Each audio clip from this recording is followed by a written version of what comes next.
Leadership square. You need it, and we need it too. Everyone needs it. What is it, Kaitlyn? A square. My name is Benji from Burnside City United Church, part of the ministry team there. And my name is Kaitlyn. Let us go through what this leadership square is all about. Kaitlyn, you start. Well, this square is part of our discipleship pathway and our leadership pathway, and it connects to our sermon series that we've been doing called Leadership Greenhouses. And so we're going to start from the top here, where we start our leadership process with, I do, you watch. Yeah, so this is, if you're a leader in an area of responsibility, called into ministry, I hope that you're always looking out for someone that can replace you, that can do the job that you're doing right now. Who is it? That might be someone older, it might be someone younger. Who's someone that, or your own age too, that's perfectly fine. But who are you looking out for? Starting there, and that you can go, hey, I've noticed something about you. I think you might be getting called into this kind of ministry. How about you watch me for a little bit and see what I do? That's what that's about, isn't it? Yeah.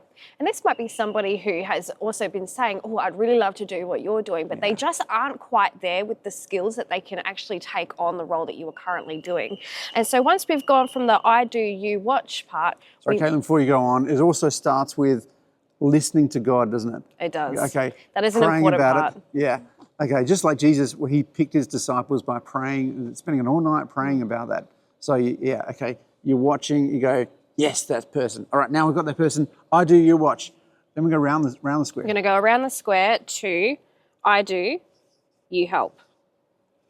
So I do. You help. That means okay. I'll keep doing what I'm doing, but I want you to help me with that task.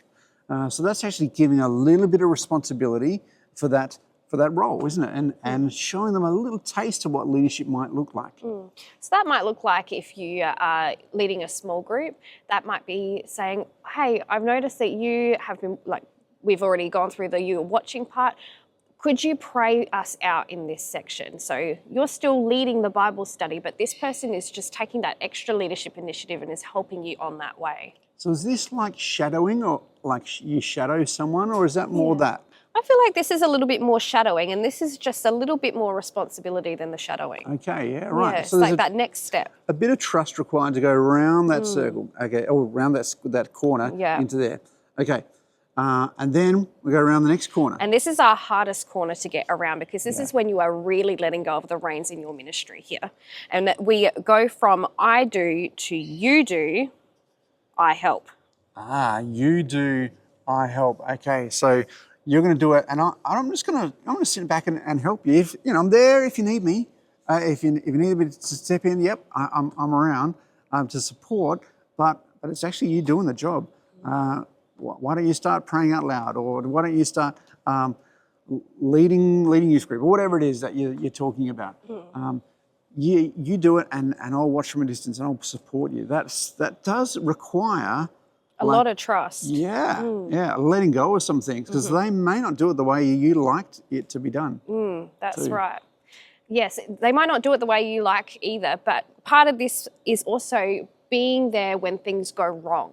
And things will go wrong because this person is still learning how to do the job, and that's okay. But it is really important that you are still there to help as they are growing in that leadership skill. So like being that troubleshooter, like, what do you do when this goes wrong? It's like, Yeah.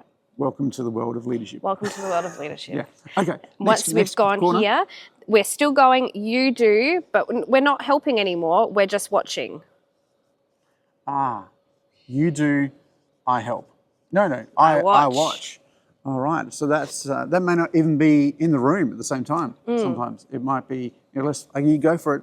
I'm watching from a distance. Tell me how it goes. Yep. Debriefing afterwards, and really going, hey, you're kicking some goals. Well done.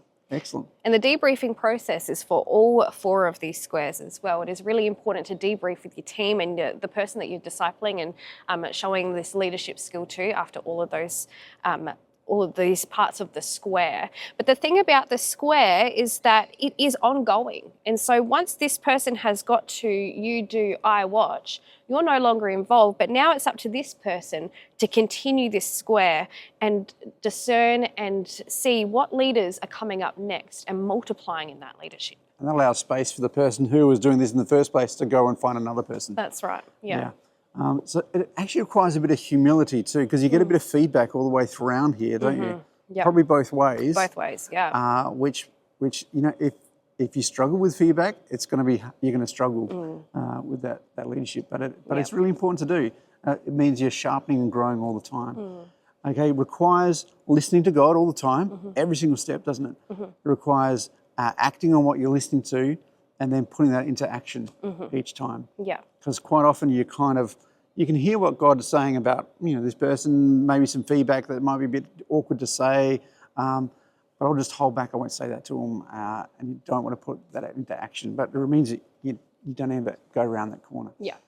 Those sorts of things. All right, really helpful. Thanks, Kaitlyn. I'm glad you shared it with me. But I hope that maybe you've learned something.